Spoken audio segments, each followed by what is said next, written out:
में सदन के पक्ष और प्रतिपक्ष के कुल 21 सांसदों ने अपने अपने विचार रखे हैं। कुछ लोगों ने इस बिल का समर्थन किया है, कुछ लोगों ने उसका विरोध किया है। कुछ सदस्यों ने अपनी शंकाएं भी उठाई हैं और कुछ लोगों ने इसके दुरुपयोग की संभावनाओं को भी सदन के पटल पर रखा है। मैं एक एक कर सभी चीजों का धैर्य से जवाब भी दूंगा और सदन को समझाने का प्रयास भी करूंगा कि जो चीजों को एक शंका की दृष्टि से यहां पर रखा गया है, ये बिल लाने के लिए न सरकार की ऐसी कोई मंशा है, न ऐसी कोई इच्छा है। हम इतना निश्चित कर सकते हैं कि मैं कह सकता हूं कि ये बिल किसी दुरुपयोग के लिए नहीं लाया गया है। किसी भी डेटा के दुरुपयोग होने की संभावना भी इसमें नहीं छोड़ी गई। ये व्यवस्था स्थापित करने के लिए लाया गया है। समय के अनुकूल जो बदलाव हुए हैं, वो बदलाव का उपयोग दोष सिद्धि के लिए किया जाए, इसके लिए ये बिल लाया गया है। और जो लोग ह्यूमन राइट की दुहाई दे रहे हैं, उनको मैं ये भी कहना चाहता हूं, मेरा करबद्ध निवेदन है कि उनके भी ह्यूमन राइट की चिंता करिएगा जो अपराधियों से प्रताड़ित होते हैं। क्या उनका ह्यूमन राइट नहीं है? किसी बच्ची पर रेप हो जाएगा, किसी की हत्या हो जाएगी, किसी की गाड़ी कमाई को कोई लूट खसोट कर ले जाएगा, उसके ह्यूमन राइट नहीं है। आपको चिंता है लूट खसोट करने वाले की, आपको चिंता है बलात्कार करने वाले की, आपको अब सुनिए उसी के ह्यूमन राइट की बात हो रही है यहां पर। मगर मैं ये कहना चाहता हूं, ये नरेंद्र मोदी सरकार है साहब, जो कानून के अधिकार, कानून के हिसाब से जीने वाले लोग हैं, उसके ह्यूमन राइट की चिंता करना सरकार का दायित्व है और इससे कोई नहीं रोक सकता। ह्यूमन राइट के कई मायने होते हैं, एक ही चश्मे और एक ही नजरिए से ह्यूमन राइट को नहीं देखा जाएगा। जो लोग कानून के हिसाब से जीते हैं, गाड़ी मेहनत करते हैं, खून पसीना बहाकर अपनी संपत्ति अपने बच्चों के भविष्य के लिए इकट्ठा करते हैं, कोई जाकर उसको झांसा देकर ले जाता है, कोई चोरी कर ले जाता है, कोई लूट कर ले जाता है, किसी की हत्या कर दी जाती है, उन लोगों के कोई ह्यूमन राइट नहीं है। जो पीछे छूट जाते हैं, वो परिवारजनों का कोई ह्यूमन राइट नहीं है, उनका भी ह्यूमन राइट है। और उसकी ह्यूमन राइट की चिंता करने की जिम्मेदारी आप मानो न मानो, हम मानते हैं कि हमारी है, इस सदन की। माननीय अध्यक्ष जी, मैंने शुरुआत में एक ब्रॉडर बात सदन के सामने रखी है कि ह्यूमन राइट को एक ही चश्मे से नहीं देखा जा सकता। ह्यूमन राइट को देखने के कई एंगल होते हैं और ह्यूमन राइट प्रोटेक्शन के भी कई एंगल होते हैं। मैं बहुत फर्मनेस के साथ, दृढ़ता के साथ कहना चाहता हूं, ये बिल देश के करोड़ों लॉ ओबीडिएंट नागरिकों के ह्यूमन राइट के अधिकार का रक्षण के लिए मैं लेकर यहां पर आया। इसको कोई अन्यथा पेंट करने का प्रयास न कर। माननीय अध्यक्ष जी, कई सारी चीजें कही गई कि 1920 से बिल था, क्या जरूरत थी सुधार की? दादा तो फिर शासन बदलने की भी क्या जरूरत थी? जल्दी नहीं है, 102 साल हो गया। मेरा तो ये सवाल है, इतना लेट क्यों हुआ? और ये सारी चीजें इस बिल में है। सिर्फ नए आयाम जो जोड़े गए हैं वैज्ञानिक अनुसंधानों के आधार पर, वो आयामों को बिल के अंदर समाहित किया गया है। पहले भी फिंगरप्रिंट देते थे, कोई विरोध नहीं करता था, देते थे। और अगर कांग्रेस पार्टी का इतना ही विरोध था तो 75 में से 58 साल आप शासन में रहे, क्यों ये अंग्रेजों को लाया हुआ कानून हटा नहीं दिया? और भाई थोड़ा इतिहास को तो नाप तोल कर बोलो। नमक कानून के कारण नमक कानून 1930 में तोड़ा गया, कानून 1920 में आया है। अब क्या कर रहे हो भाई? खुद तो इतिहास को देखकर बोलो। आप नहीं थे, मनीष जी बोले तब। आप बैठ जाइए ना।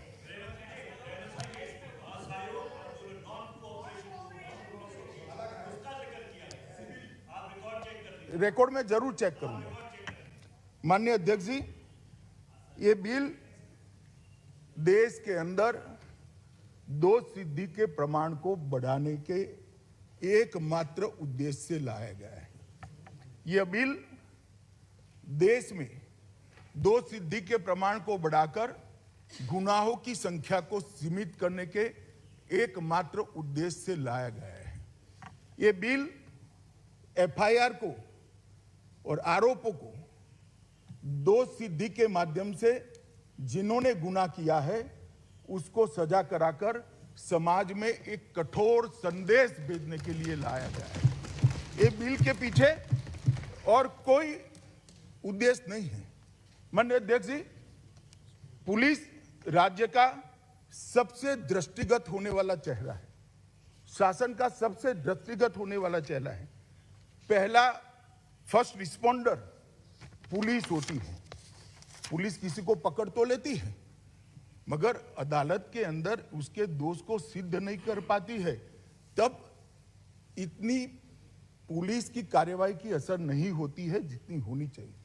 इसीलिए 2014 में मोदी जी ने देश भर के पुलिस फोर्स के सामने स्मार्ट पुलिसिंग का एक कंसेप्ट रखा था।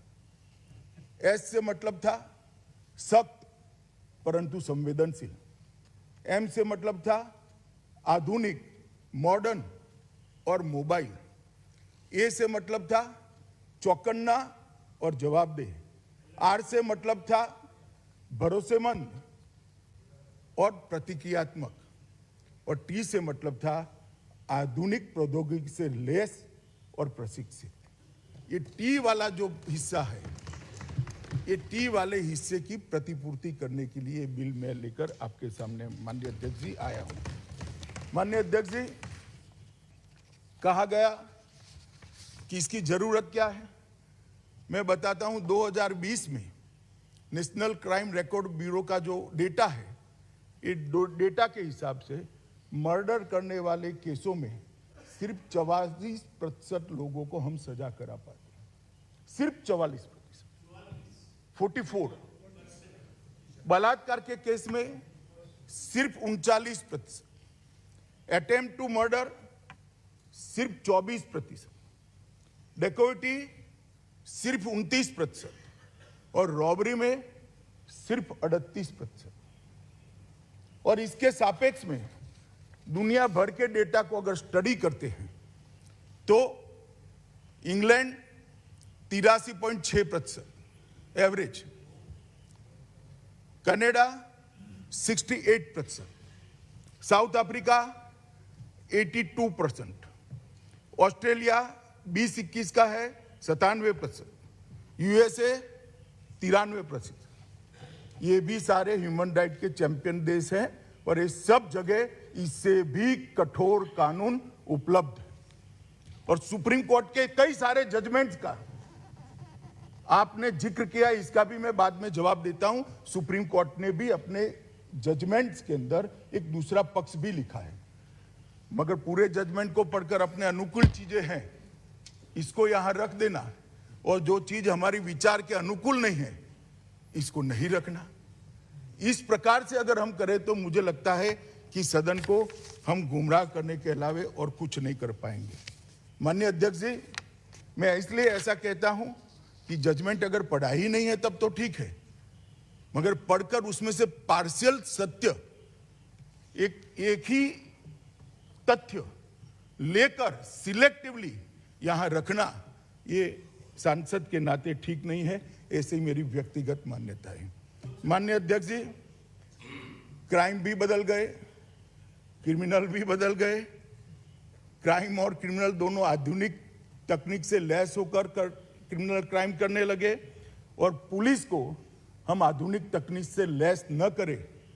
किसी को हाथ पैर बांधकर स्विमिंग पूल में डाल दो कि भैया गोल्ड मेडल लेकर आओ, गोल्ड मेडल क्या, वो तो बेचारा डूब जाएगा। क्योंकि आपने हाथ पैर बांध दिए हैं। इस प्रकार की व्यवस्था देश में अब नहीं चलती। दादा को भले लगता हो जल्दी हो गई है, मुझे लगता है बहुत देर हो गई है। माननीय अध्यक्ष जी, समय आ गया है कि इसको हम बदले, और इसके लिए सिर्फ ये बिल नहीं है, ढेर सारे प्रयास भारतीय जनता पार्टी की नरेंद्र मोदी सरकार ने किया। ठीक कहा अधीर रंजन जी ने कि हमारे देश में फॉरेंसिक साइंस का कुशल मानव संसाधन नहीं है, हमारे पास ट्रेन मैन फोर्स नहीं है, परंतु इसको कैसे बढ़ाओगे? किसी ने चिंता किया? हमने चिंता किया। मोदी जी जब मुख्यमंत्री थे गुजरात के, तब विश्व की सबसे पहली गुजरात फॉरेंसिक साइंस यूनिवर्सिटी बनाने का था, और मोदी जी जब प्रधानमंत्री बने तब उन्होंने नेशनल फॉरेंसिक साइंस यूनिवर्सिटी बनाने का काम किया।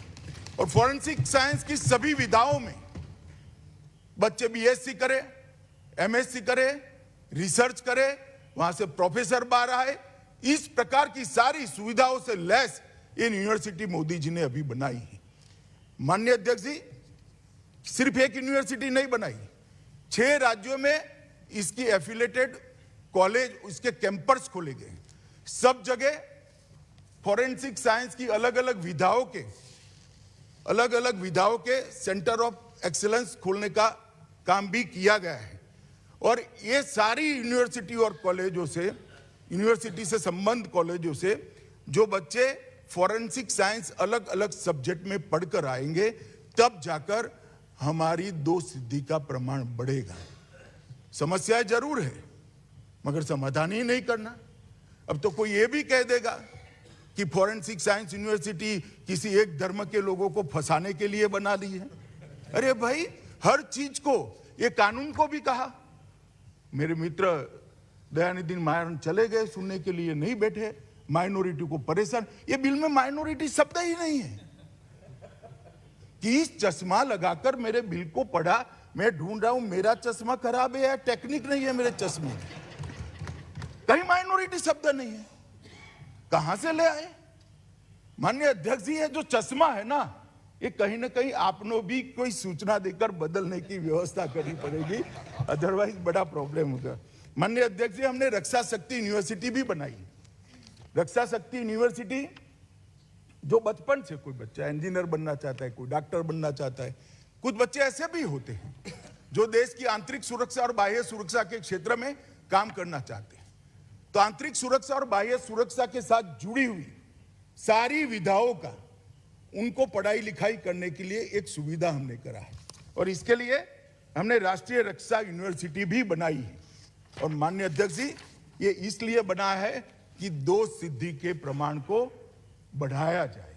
वो इसलिए बनाया है कि पुलिस और हमारी कानूनी एजेंसियां, जो आरोपी है, जो क्रिमिनल है, इससे 2 कदम आगे हो, 2 कदम पीछे न हो। माननीय अध्यक्ष जी, इसको इतनी शंका से देखने का जरूरत नहीं है। हमें नेक्स्ट जनरेशन क्राइम का भी विचार करना पड़ेगा, उसको रोकने का अभी से प्रयास करना पड़ेगा, और ये क्रिमिनल जस्टिस सिस्टम को दूसरे एरा में ले जाने का भी प्रयास करना पड़ेगा। हमने पुरानी तकनीकों से नेक्स्ट जनरेशन क्राइम को हम टैकल नहीं कर सकते। माननीय अध्यक्ष जी, इसको बदलना पड़ेगा। हमने बहुत सारे इनिशिएटिव लिए हैं। मैं इसलिए बताना चाहता हूं कि इसको बिल को आइसोलेशन में मत देखिए। ये बिल इन टोटो सारे इनिशिएटिव में से एक इनिशिएटिव है। इसको एक होलिस्टिक व्यू से देखने की जरूरत है। भारतीय जनता पार्टी की जो सरकार लोगों ने चुनकर भेजी, हमारे प्रधानमंत्री नरेंद्र मोदी जी के नेतृत्व में गृह मंत्रालय में 2020 में मोडस ऑपरेंडी ब्यूरो भी बनाया है, जिसमें मोडस ऑपरेंडी का स्टडी होगा, और इसके आधार पर अलग अलग क्राइम को इसके समन और उसको दंड देने की प्रक्रिया होगी। आईपीसी सीआरपीसी के सुधार के लिए भी एक बहुत बड़ी एक्सरसाइज हमने की है। मैंने सभी सांसदों को पत्र लिखा है, सभी मुख्यमंत्री को पत्र लिखा है, गृह सचिव जी ने सभी न्यायालयों को पत्र लिखा है, सभी राज्यों के गृह सचिवों को पत्र लिखा है, ढेर से सारी लॉ यूनिवर्सिटी को गृह सचिव जी ने पत्र लिखा है, सबके पास से अभिप्राय आ रहे हैं। और मैं आपको बताता हूं, जब सीआरपीसी, आईपीसी और एविडेंस एक्ट में हम सुधार लेकर आएंगे, जरूर उसको स्टैंडिंग कमेटी या तो गृह मंत्रालय की कंसल्टेटिव कमेटी में भेजेंगे, हमें कोई आपत्ति नहीं। मगर वहां पर भी आप फिर मेजोरिटी वाली बात लेकर आए। चर्चा से कोई भागना नहीं चाहता, मगर चर्चा तर्क के आधार पर होनी चाहिए, चर्चा वास्तविकता के आधार पर होनी चाहिए, और चर्चा तथ्य के आधार पर होनी चाहिए। चर्चा वोट बैंक को एड्रेस करने के लिए नहीं होनी चाहिए, समस्या के समाधान के लिए होनी चाहिए, समस्याएं देश में कम हो इसके लिए होनी चाहिए, और समस्या के रास्ते ढूंढने के लिए। माननीय अध्यक्ष जी, हम इसके साथ साथ डायरेक्टर ऑफ प्रोसिक्यूशन का भी प्रस्ताव राज्यों को दिया है। हमने ई गवर्नेंस इनिशिएटिव भी ढेर सारे लिए। अब मैं बताना चाहता हूं माननीय अध्यक्ष जी, हम एक CCTNS कर व्यवस्था लेकर आए। क्रिमिनल जस्टिस डिलीवरी सिस्टम के लिए मुख्य IT पिलर है वो, और मुझे कहते हुए आनंद है माननीय अध्यक्ष जी, जनवरी 2022 तक 16,390 100% पुलिस स्टेशन में CCTNS लागू कर दिया गया है, और 99% पुलिस स्टेशन में आज FIR का रजिस्ट्रेशन CCTNS के आधार पर होता है। इससे एक डेटा उपलब्ध होता है, और वो डेटा के आधार पर पूरे देश के क्राइम का एनालिसिस होता है, क्राइम को रोकने की रणनीति बनती है, और उसको ही एडवाइजरी गृह मंत्रालय के द्वारा राज्यों पर जाती है। अब मैं इसलिए कह रहा हूं, फिर कोई खड़ा हो जाएगा कि राज्यों का ही सब्जेक्ट है, मगर केंद्र मदद तो कर सकता है, नहीं कर सकता है? मदद लेनी चाहिए, नहीं लेनी चाहिए? माननीय अध्यक्ष जी, इसके साथ साथ देश के 751 हमने CCTNS के साथ ई प्रिजन भी एक मॉडल बनाकर राज्यों को भेजा है, ई फॉरेंसिक का भी भेजा है, ई प्रोसिक्यूशन का भेजा है, ई कोर्ट का भी भेजा है। और ये सारे इनिशिएटिव के माध्यम से हम क्रिमिनल जस्टिस सिस्टम को ताकत देना चाहते हैं टेक्नोलॉजी की, और इसका हिस्सा एक बिल है, इसको अन्यथा देखने की जरूरत नहीं है। माननीय अध्यक्ष जी, देश में 751 अभियोजन जिलों में ई अभियोजन, ई प्रोसिक्यूशन लागू हो चुका है। ई प्रिजन को 1259 अलग अलग जेलों में लागू कर दिया गया है। ई फॉरेंसिक एप्लीकेशन को 117 फॉरेंसिक यूनिवर्सिटी ने लागू कर दिया है। मैं इसलिए बताता रहा हूं, ये विषयांतर नहीं है कि ये टोटल जो प्रयास है क्रिमिनल जस्टिस सिस्टम को जकड़ने का, दोष सिद्धि के प्रमाण को बढ़ाने का, इसका एक हिस्सा ये बिल है। मैं सदस्यों को ये बात बताने के लिए ये पूरी बात कह रहा हूं। माननीय अध्यक्ष जी, CCTNS के सॉफ्टवेयर में आज 7 करोड़ से अधिक FIR उपलब्ध है। अब ये 7 करोड़ से अधिक FIR जो नेशनल डेटाबेस में उपलब्ध है, इसमें 28 करोड़ पुलिस का रिकॉर्ड उपलब्ध है। और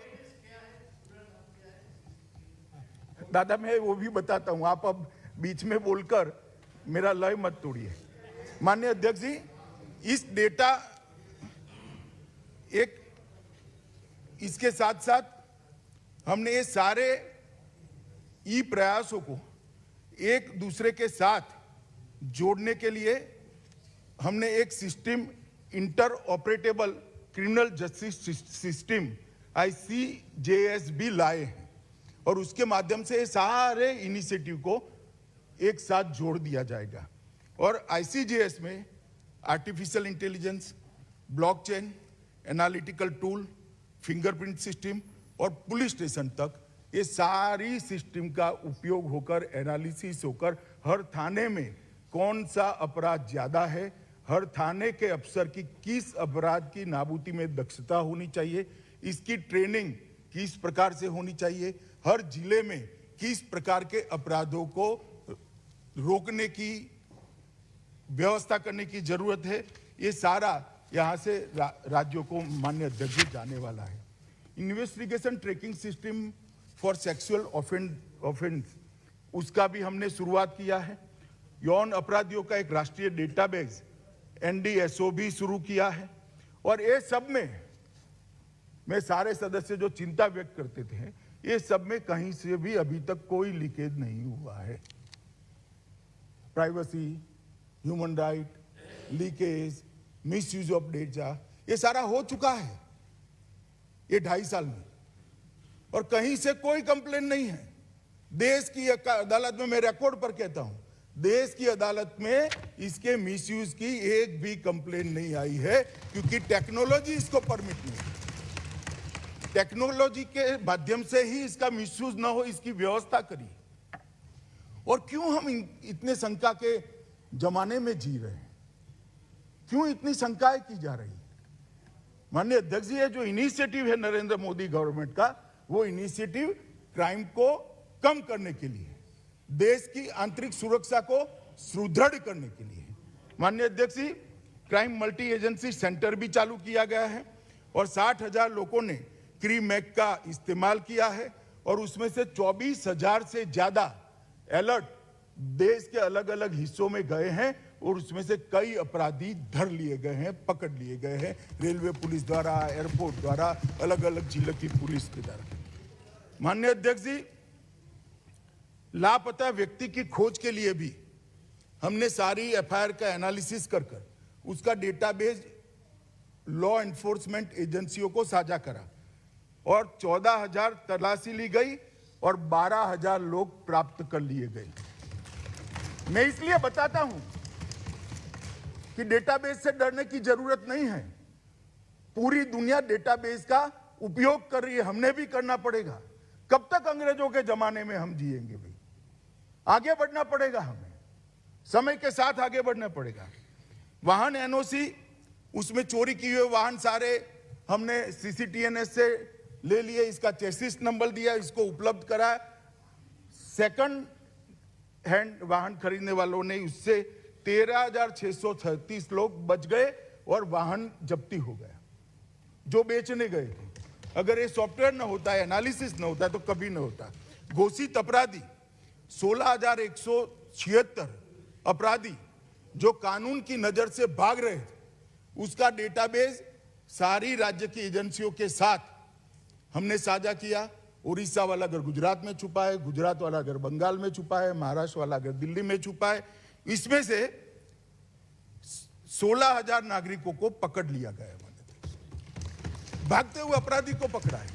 ये जो कह रहे database database database database database हवा खड़ा कर रहे हैं, मैं उनको समझाना चाहता हूं, ये सारा हो चुका है, यही 2.5 साल में हो चुका है और अच्छे से चल रहा है। कहीं से कोई फरियाद नहीं है। अब आपकी सुनकर कोई झूठ मूठ की NGO फरियाद खड़ी कर दे तो भगवान जाने। भारतीय साइबर अपराध समन्वय केंद्र I4C, इसके अंदर राष्ट्रीय साइबर अपराध रिपोर्टिंग पोर्टल NCRP, दादा सारे नाम अब फुल फॉर्म में पढ़ रहा हूं। इसमें 9 लाख से अधिक शिकायतें प्राप्त हुई और उसमें से 18,000 शिकायतें FIR में कन्वर्ट कर दी। संयुक्त साइबर अपराध समन्वय दल JCCT 7 JCCT के गठन किए गए हैं और उसमें केंद्र शासित प्रदेश, संघ प्रदेश भी सम्मिलित हैं। और ये सारों की ट्रेनिंग के लिए राष्ट्रीय साइबर अपराध प्रशिक्षण केंद्र भी खोला गया है, जो सारे के उपयोग के लिए पुलिस एजेंसियों को ट्रेन करता है। इसी प्रकार से सारी सेवाओं को 112 के तहत यहाँ लाने का भी माननीय अध्यक्ष जी काम किया गया है। ढेर सारे मोदी जी के प्रधानमंत्री बनने के बाद ढेर सारे 7 साल में ढेर सारे फोरेंसिक साइंस के क्षेत्र में इनिशिएटिव लिए। लगभग 62 करोड़ की लागत से पुणे में हमने FSL बनाई, सेंट्रल FSL। 50 करोड़ रुपए की लागत से गुवाहाटी में, 53 करोड़ रुपए की लागत से भोपाल में नई आधुनिक प्रयोगशाला स्थापित की है और कलकत्ता में 28 करोड़ की लागत से अब नई सेंटर FSL बन रही है। केंद्रीय फोरेंसिक विज्ञान प्रयोगशाला में चंडीगढ़ में पूरे देश में यौन अपराध से जुड़े हुए लोगों का अत्याधुनिक DNA डेटा स्टोरेज सेंटर और इसकी प्रयोगशाला भी बनी है। माननीय अध्यक्ष जी, 2016-17 से 21-22 तक फॉरेंसिक्स के साइंस क्षेत्र में हमने ये काम किया है और देश भर की पुलिस व्यवस्थाओं को आधुनिक करने के लिए मैं सिर्फ ई इनिशिएटिव के लिए बात कर रहा हूं। 2080 करोड़ रुपया नरेंद्र मोदी सरकार ने खर्च किया है माननीय अध्यक्ष 2080। मैं ये इसलिए बताता हूं कि इसको सांसदों के मन में कोई संशय न रहे। अभी एक बात आई कि इसका उपयोग कैसे होगा, मिसयूज कैसे होगा, ये सबसे साझा कर दिया जाएगा तो निजीता का क्या होगा। आर्टिकल 14, आर्टिकल 19, आर्टिकल 20, ये सारा इसका मैं बाद में जवाब देता हूं, मगर मैं पहले उपयोग के बारे में एक बताना चाहता हूं। माननीय अध्यक्ष जी, एक national automated fingerprint identification system NAFIS को इंट्रोड्यूस किया गया। मैं एक उदाहरण देता हूं। नेफिस के पास अभी इसको ऑपरेट नहीं किया है, ट्रायल बेस पर चल रहा है उसका सॉफ्टवेयर, परंतु नेफिस के पास लगभग 1 करोड़ से ज्यादा फिंगरप्रिंट्स अभी हैं। मैं ये बात डिटेल इसलिए बताना चाहता हूं कि यही तकनीक इसके लिए अपनाई जाएगी। नफीस का डेटा एनसीआरबी में स्टोर है, इसमें किसी का एक्सेस नहीं है, कोई लॉ एनफोर्समेंट एजेंसी का भी एक तरफा एक्सेस नहीं होगा जब तक इसकी जरूरत नहीं होगी। इसका उपयोग कैसे होगा? तो फिर नफीस को हम सीसीटीएनएस के माध्यम से हर पुलिस स्टेशन से जोड़ेंगे। पुलिस स्टेशन, कोई भी पुलिस स्टेशन में, मानो कलकत्ते के कोई पुलिस स्टेशन में चोरी हुई, वहां एफएसएल की टीम गई, उसको कुछ, अरे सुनो भाई, इसको कुछ फिंगरप्रिंट्स मिल गए।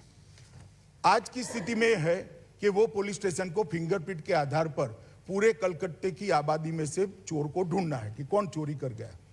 अब ये डेटा ऑपरेट होने के बाद उसको ये फिंगरप्रिंट कंप्यूटर में डालना है। 1 करोड़ लोगों में 1.5 मिनट के अंदर सर्च कर वो व्यक्ति का नाम भेज देगा और फिर चोर को पकड़ने के लिए। माननीय अध्यक्ष जी, इसमें पुलिस स्टेशन को और कोई मालूम नहीं पड़ता। निरंजन जी ने कहा मेरे पर केस हुआ, ये हुआ। मैं स्पष्टता कर दूं, मोदी जी पर जीवन में कोई क्रिमिनल केस नहीं हुआ है। आप गलत बोले हो और गुरु की आपको माफी मांगनी चाहिए। कभी भी नहीं हुआ है। नहीं रखनी है, बैठ जाइए आप। माफी मांगने के लिए रखेगा बाद में। ठीक नहीं है, बैठ जाइए। नहीं अध्यक्ष जी, आपको मार्गदर्शन देना है। माननीय प्रधानमंत्री जी के लिए सोच विचार कर बोला करें। लिया मैंने सुना है ना, लिया है।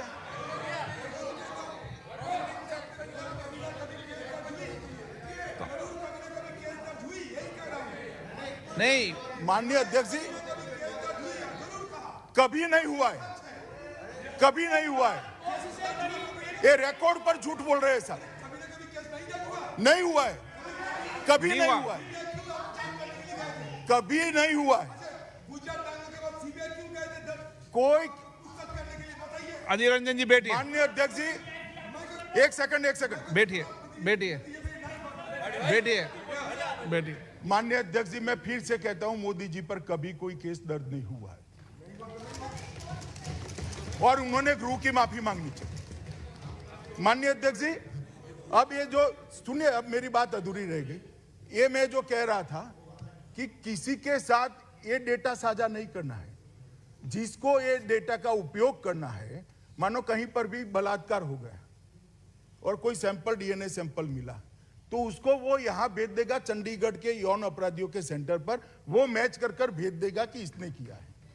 उसको सारों का डेटा नहीं देना है माननीय अध्यक्ष जी। और इसके रूल्स भी बनेंगे, उसकी ऑपरेशन की सिस्टम भी बनेगी। इसमें देश से सबसे अच्छे फॉरेंसिक साइंस और इस क्षेत्र के एक्सपर्ट को रखकर हम इसका उपयोग सीमित करने वाले किया भी है।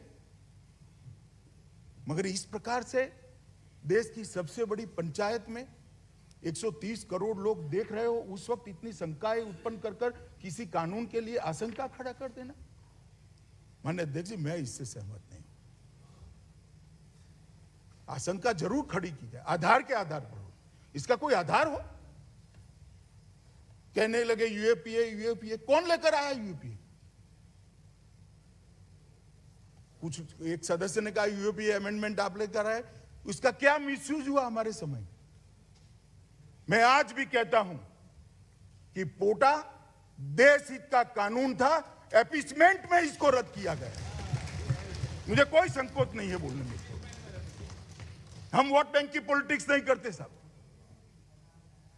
हम राजनीति में देश को सुरक्षित करने के लिए आए, देश को आगे बढ़ाने के लिए आए, देश में दुनिया में सर्वोच्च स्थान पर ले जाने के लिए। हमने कभी पॉलिटिक्स नहीं की। कितने भी कठोर कानून, ये यूएपीए में अमेंडमेंट चिदंबरम साहब लेकर आए, हमने सपोर्ट किया था। एनआईए का हमने सपोर्ट किया था। हम भी ऑपोजिशन में बैठते थे, हमने कभी विरोध नहीं किया था। परंतु शंकाएं खड़ी कर एक धूमिल टाइप का एक शंका का बादल बना देना देश भर के अंदर, जिसे कानून पर श्रद्धा न हो, ये मुझे लगता है ठीक नहीं है। ये मैंने नफीस का उदाहरण इसलिए दिया कि सबको इसके ऑपरेशन के बारे में एक स्पष्टता हो जाए। डेटा एक सबसे प्रोटेक्टेड हार्डवेयर के अंदर रहेगा। जिसको डेटा से एक्सेस चाहिए वो अपने सैंपल भेजेगा, यहां से मैच कर कर उसको परिणाम ही भेजा जाएगा, डेटा नहीं भेजा जाएगा। माननीय अध्यक्ष जी, एक सांसद निशिकांत जी ने ठीक कहा, हम सबके फिंगरप्रिंट है आधार में, हम सबके डॉक्यूमेंट्स है टेलीफोन, मोबाइल लेने में, सिम कार्ड लेने में। ये तो कोई क्रिमिनल नहीं है और हम क्रिमिनल का भी नहीं लेंगे। कैसे रोकेंगे क्राइम को? मैं अभी भी कहता हूं ह्यूमन राइट के दो एंगल हैं। मैं भी जिन पर आरोप लगता है इसके ह्यूमन राइट से इनकार नहीं करता, मगर मैं इससे ज्यादा चिंता करता हूं जो निर्दोष है और क्राइम का विक्टिम है उसके ह्यूमन राइट की भी चिंता है। और इसकी प्रायोरिटी स्वाभाविक है, प्रायोरिटी होनी चाहिए, क्योंकि वो तो कानून का समर्थन कर रहा है। क्यों ना हो उसकी प्रायोरिटी? और क्या जिसको देश की जनता ने मैंडेट दिया है, इस सरकार में इतना विवेक भान नहीं होगा? कल आप भी यहां बैठे थे, आप भी कानून लेकर आते थे, हमने कभी ऐसे भाषण नहीं किए। विरोध करने का भी एक तरीका होता है, विरोध करने के मुद्दे होते हैं, विरोध करने के लॉजिक होते हैं। सिर्फ ऑपोजिशन में बैठे हैं इसलिए विरोध करना मुझे लगता है ये ठीक नहीं है। हंसने से कुछ नहीं होता, दयानिधि जी, सुनना पड़ेगा। हंसने से चीज हल्की नहीं होती है। माननीय अध्यक्ष जी,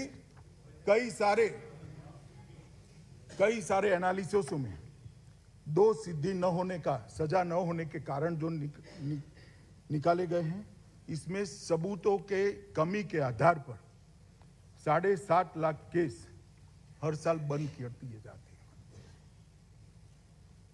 अब ये 7.5 लाख केस में जिसका नुकसान हुआ है, इसका ह्यूमन राइट है या नहीं?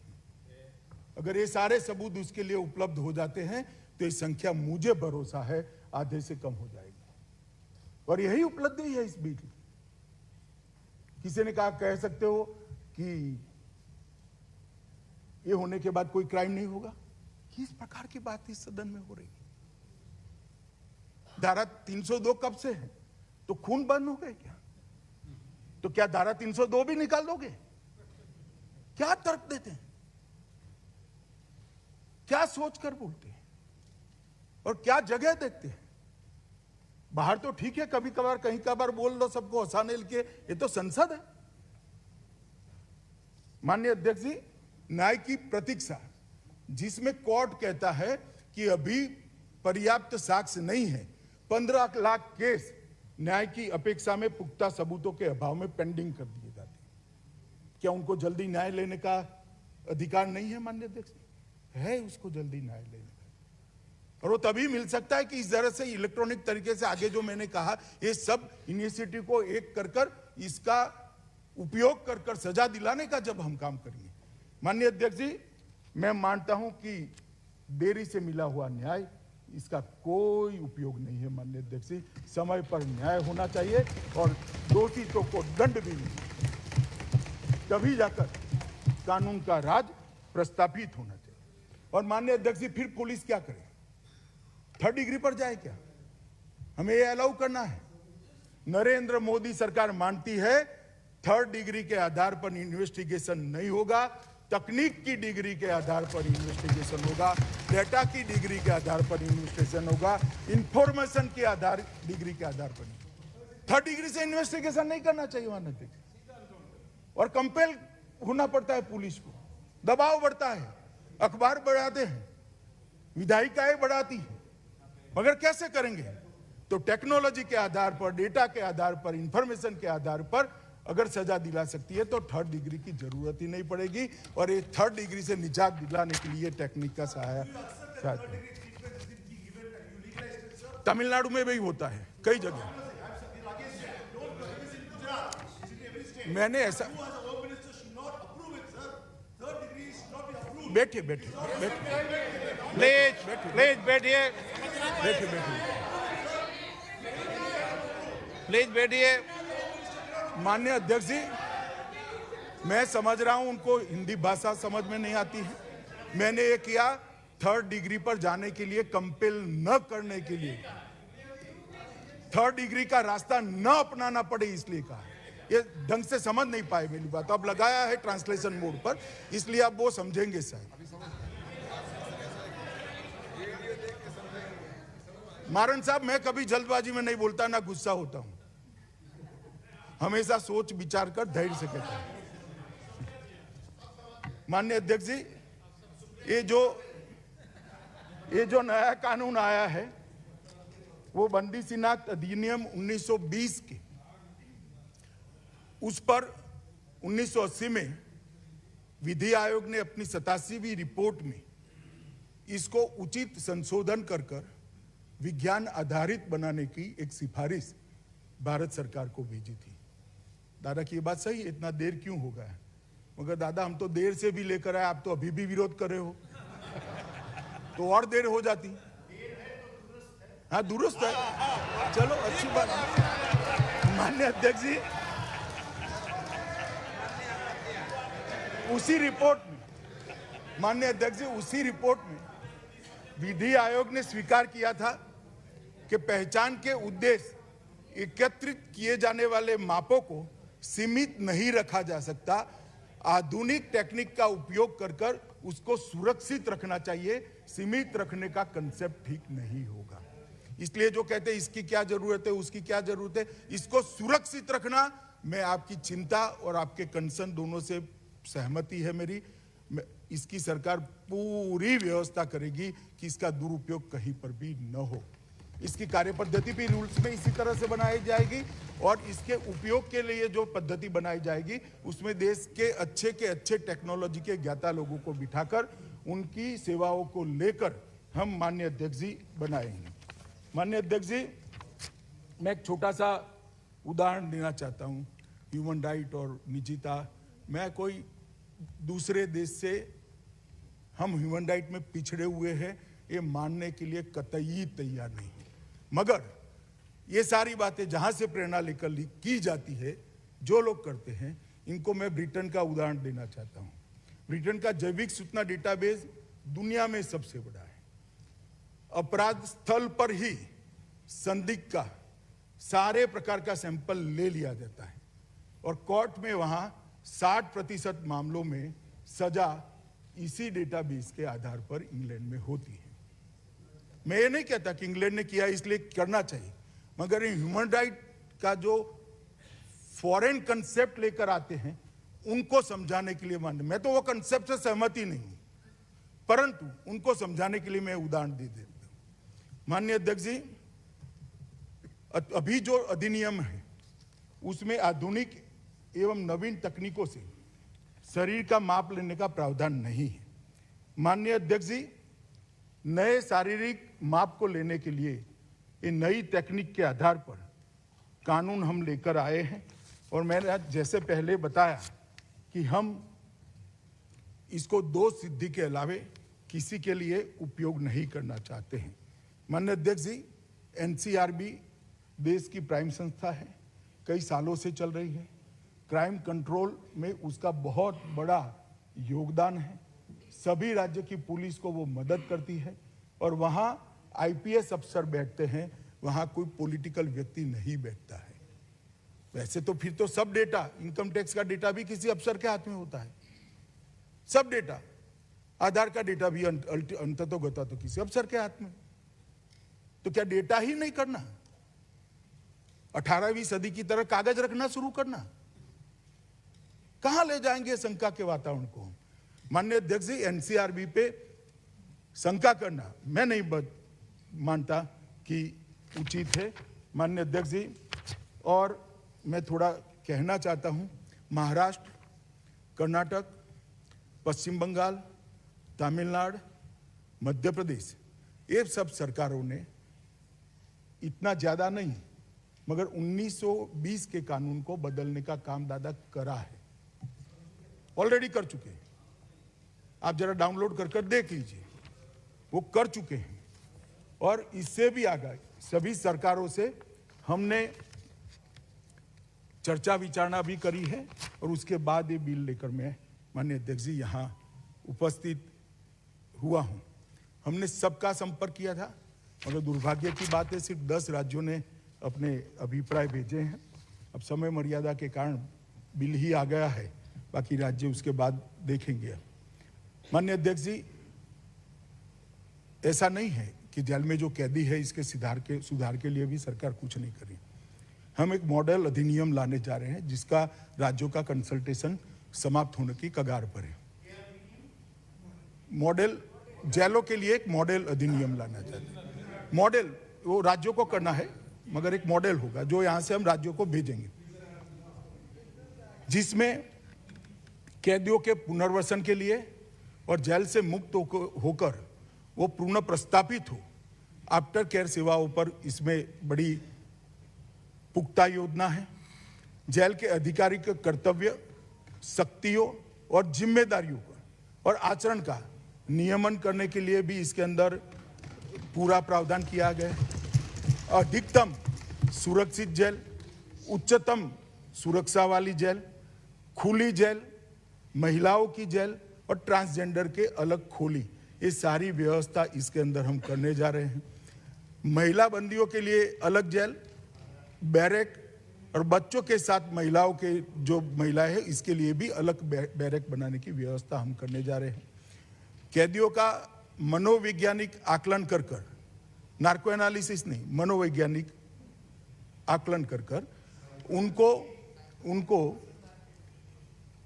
क्राइम की आदत छुड़ाने के लिए भी साइकोलॉजिकल डॉक्टरों की सर्विस वहां पर उनको दी जाएगी।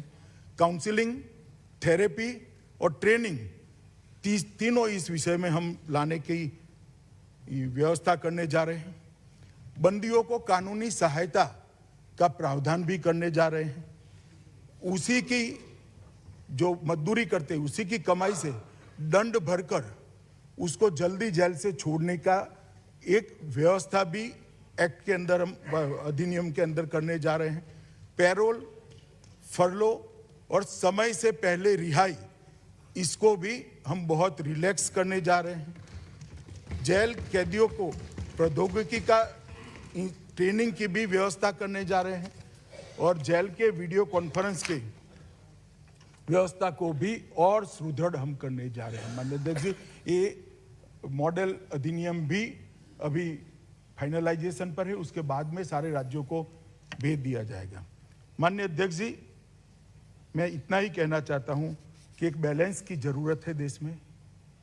व्यक्ति के अधिकारों के साथ साथ समाज के, सोसाइटी के अधिकारों पर भी चिंता करनी पड़ेगी और दोनों के बैलेंस को बढ़ाना पड़ेगा। व्यक्ति के अधिकारों की रक्षा करते करते समाज के अधिकारों का ही हनन हो जाए, इस प्रकार से व्यक्ति के अधिकारों का सुरक्षा नहीं हो सकता, ना करना चाहिए, किसी भी सरकार ने करना चाहिए। माननीय अध्यक्ष जी, कुछ सदस्यों ने काफी सारी चीजें उठाई थी, मैं इसका जवाब देना चाहता हूं कि एस पुट्टुस्वामी का जजमेंट बहुत सारे सांसदों ने कोट किया, मनीष भाई से लेकर बहुत सारे सांसदों ने कोट किया।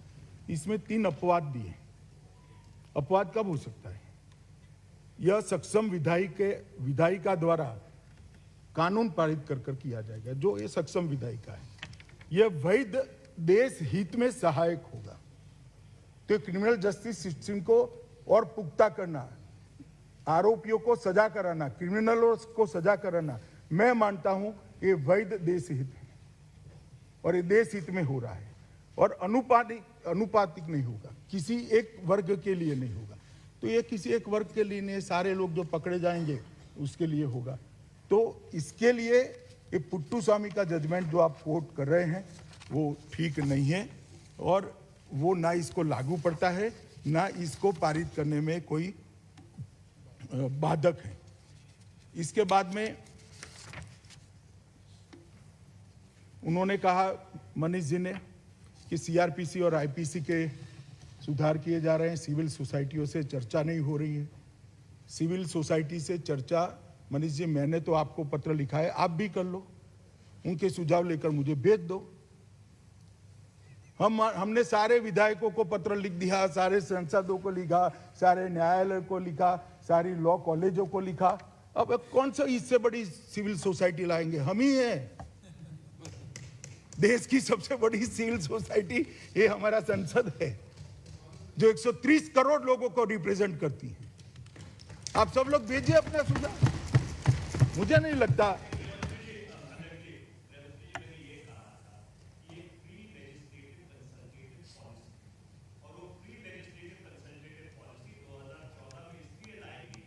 कि जब भी ऐसा कोई कानून लाया जाता है उससे पहले सभी लोगों से चर्चा हो जाए। आपकी बात सही है, आपने क्रिमिनल प्रोसीजर कोड के संबंध में हमको लिखा है, पर जहां तक इस कानून का सवाल है, इस विधेयक का सवाल है, इसके ऊपर चर्चा नहीं हुई है। ये मेरा कहने का तात्पर्य था। कल आप जो बोले वो ध्यान से सुन लेना, मैंने ध्यान से सुना है। आपने सीआरपीसी आईपीसी के लिए ही कहा है सिर्फ, इसलिए मैं जवाब दे रहा हूं। माननीय अध्यक्ष जी, इसके साथ साथ उन्होंने कहा कि भाई किस प्रकार से एनसीआरबी कानून प्रवर्तन अधिकारियों से डेटा साझा करेगी, ये भी मैंने बता दिया है। डेटा एक तरफा साझा होगा, पूरा डेटा किसी से साझा नहीं होना है।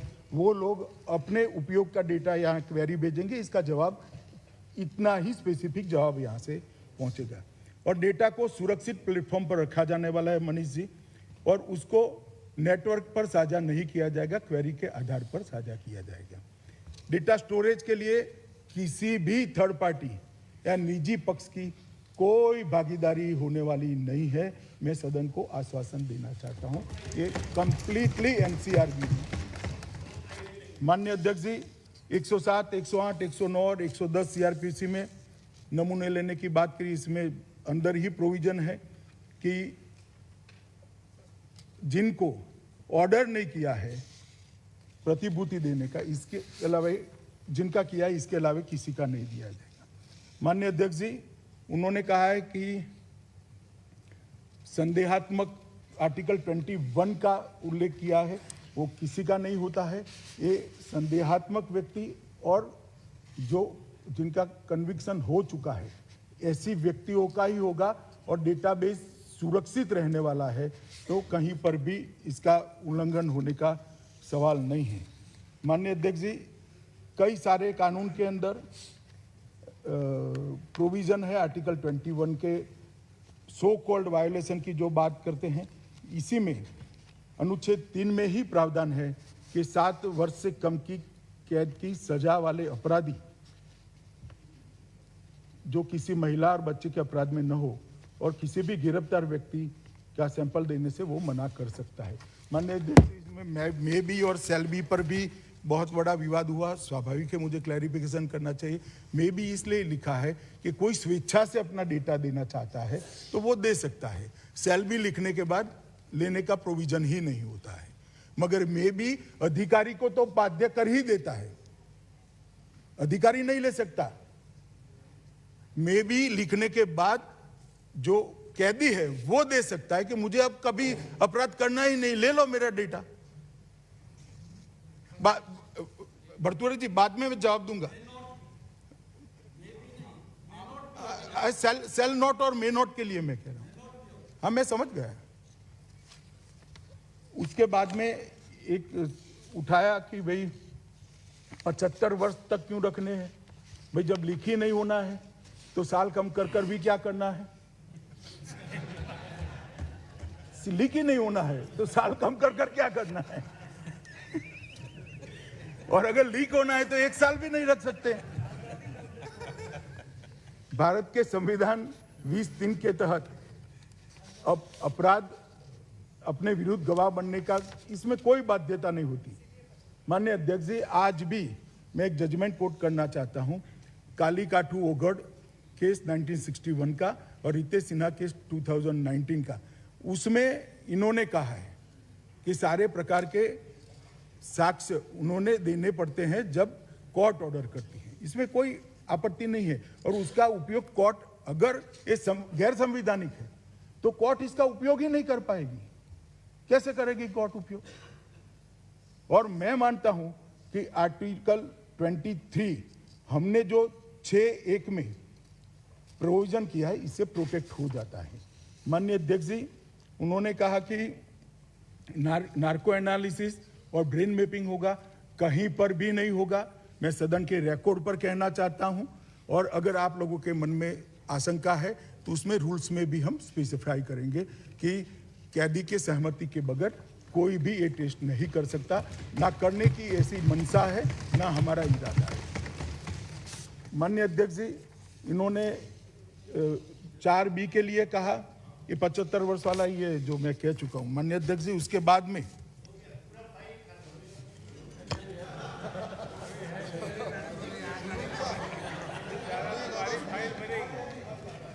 आपका फाइल बहुत है। माननीय अध्यक्ष जी, कई सारे सांसद जो बोले और नहीं बोले, दोनों के मन में था कि हम धरना प्रदर्शन करते हैं और अगर हमें पकड़ कर ले जाते हैं तो हमें सैंपल देने पड़ेंगे, जरा भी नहीं देने पड़ेंगे, क्योंकि 7 साल की सजा जब तक नहीं है उसमें आप इसका इनकार कर सकते हो।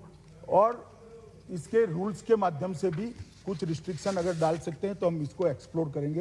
ये चिंता स्वाभाविक है, परंतु इस चिंता का समाधान हमने एक्ट के अंदर ही ऑलरेडी सीआरपीसी का, जिसमें बॉन्ड का प्रावधान है, गिरफ्तारी का नहीं प्रावधान है। तो अगर किसी को 107 में आप डिटेन करते हैं तो स्पेसिफिकली इस विधेयक में लिखा हुआ है कि पुलिस के पास अख्तियार होंगे उसके सैंपल लेने के लिए। इसको अगर आप रूल्स में क्लैरिफाई करेंगे तो बहुत बढ़िया, अगर इसको निकाल देंगे तो और बढ़िया है। देखिए, रूल्स में मैं अभी भी कह देता हूँ, रूल्स में अगर क्लैरिफाई नहीं होगा तो मैं सदन के सामने अमेंडमेंट लेकर आऊंगा, आप चिंता मत करिए। अगर रूल्स क्लैरिफाई कर सकते हैं तो जरूर रूल्स में क्लैरिफाई। इसमें दयानिधि मारण जी ने कहा कि धार्मिक और सामाजिक, इसमें ये सब के लिए माननीय अध्यक्ष जी, ऐसी आशंका माइनॉरिटी के लिए इसका उपयोग होगा, ऐसा करने की जरूरत नहीं है। निजी कार्यता का अधिकार भी कह दिया। इन्होंने दिल्ली के दंगों में कुछ नहीं हुआ, एक जनरल ऑब्जर्वेशन करा। मगर दयानिधि मारण जी को मैं कहना चाहता हूं कि 2473 लोग अरेस्ट किए गए हैं, 403 चार्जशीट हो चुकी है और 2473 में से सिर्फ 86 लोगों की बेल हुई है। सब लोग जेल में है। दयानिधि, ये नरेंद्र मोदी सरकार, यहाँ दंगे करने वालों को पार्टी के आधार पर छोड़ा नहीं जाता है। माननीय अध्यक्ष जी, इसके बाद में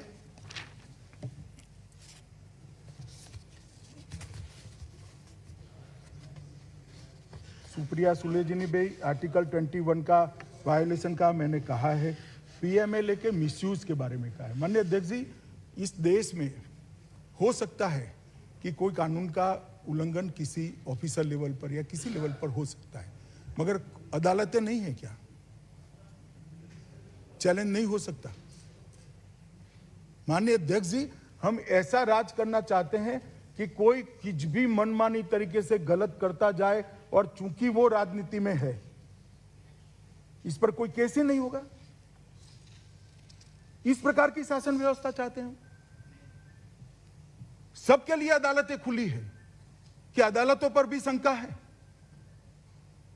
और सब लोग अच्छे से अच्छे लॉयर रख, किस बात का डर है भी?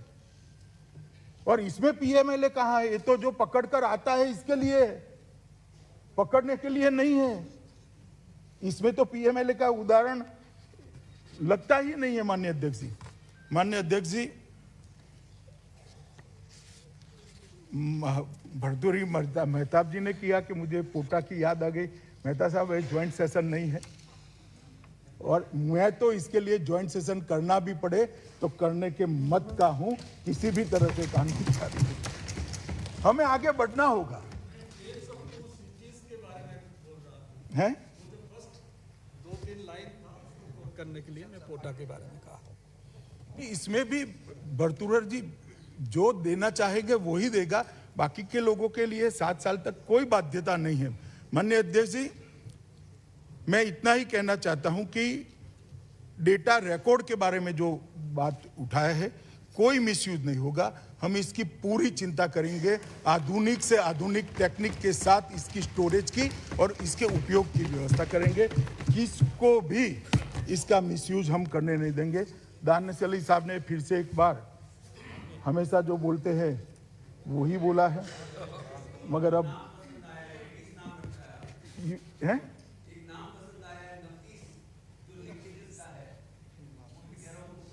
उनको पसंद आ गया है ना, चलो कुछ तो पसंद आया। उनका मुद्दा था माननीय अध्यक्ष जी, यूएपीए का, इसका मैं डिटेल जवाब दे सकता हूं, मगर मैं कुछ तथ्य जरूर रिकॉर्ड पर करना चाहूंगा। 2019 में इस देश में 51,56,158 केस हुए माननीय अध्यक्ष जी, और 66 लाख लोग पकड़े गए। यूएपीए के तहत 2019 में सिर्फ 1200 केस हुए, सिर्फ 1200। इसमें नारकोटिक्स के भी है, इसमें हथियारों की तस्करी के भी है, इसमें टेररिज्म के भी है, इसमें टेररिज्म के लिए विदेश से फंड लाने के भी है, और सिर्फ 796 लोगों को पकड़। क्या कहना चाहते हैं कि सिर्फ आप सवाल उठाओगे इसलिए देश के विरुद्ध काम करने के खिलाफ यूएपीए नहीं लगेगा?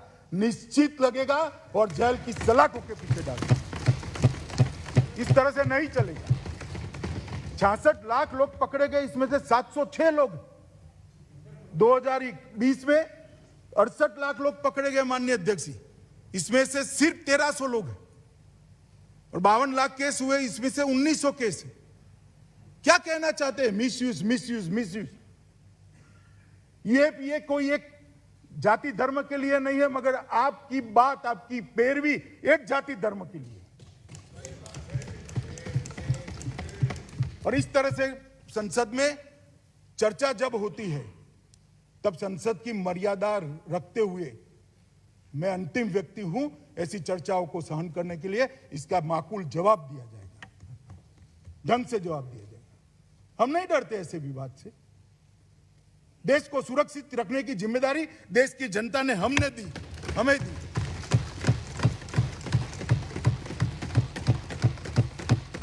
और इस तरह से नहीं डरा सकते आप। माननीय अध्यक्ष जी, अंत में दादा ने कुछ मुद्दे उठाए। उन्होंने कहा कि बिल में लॉ कमीशन का उल्लेख क्यों नहीं किया? दादा, बिल में उल्लेख करने का जरूरत नहीं है। मैंने मेरे भाषण में इसलिए उल्लेख कर दिया कि बहुत सारे आधार है। शायद लॉ कमीशन ये रिपोर्ट न भी देता तो भी बिल लेकर आते। सरकार कोई बाध्य नहीं है कि लॉ कमीशन की रिपोर्ट के आधार पर ही बिल लेकर आए, मगर मैं इसलिए कह रहा हूं कि 1985 में विधि आयोग ने इसकी जरूरत को समझा है, और अब हम लेकर आए तब हमने इसको भी कंसीडर करके इसको किया है। और जहां तक नॉन गैजेटेड ऑफिसर को सख्तियां देने का सवाल है माननीय अध्यक्ष जी, तहसील और जिले की जेलों में, तहसील की जेलों में, अस्थायी जेलों में कहीं गैजेटेड ऑफिसर है ही नहीं। एक सेकंड दादा, हेड कांस्टेबल भी कितने साल की सर्विस के बाद बनता है। दूसरी बात, इसको वैज्ञानिक तरीके से लेना है, और बहुत सारे तो एफएसएल में लिए जाएंगे संपन्न, और इसकी लेने की एक प्रक्रिया बनेगी, इसकी ट्रेनिंग होगी, उसके बाद ही राज्य इसको नोटिफाइड करेंगे भारत सरकार का। इसकी ट्रेनिंग की भी व्यवस्था हम करने वाले हैं दादा। तो इसके मिसयूज की आप जरा भी चिंता न करें। अंत में माननीय अध्यक्ष जी, इतना ही कहना चाहता हूं कि क्रिमिनल जस्टिस सिस्टम में आधुनिक तकनीक का उपयोग से हम अब देरी नहीं कर सकते हैं। इस देश को सुरक्षित बनाने के लिए, आरोपियों को सजा दिलाने के लिए, और देश की आंतरिक सुरक्षा को अभेद बनाने के लिए सभी प्रकार की तकनीकों का उपयोग होना चाहिए, और उसको परिणामलक्षी बनाकर देश को सुरक्षित बनाए। अतः मेरा सभी से निवेदन है कि आप लोग कृपया, ये बिल ऐसा बिल है जिसको सर्वानुमत से पारित करना चाहिए। सभी लोग अध्यक्ष जी को ऑब्जेक्शन विड्रॉ कर सर्वानुमत हो। धन्यवाद। प्रश्न है कि विधेयक पर विचार किया जाए। जो सदस्य इसके पक्ष में हाँ कहें, जो सदस्य विरोध में ना कहें।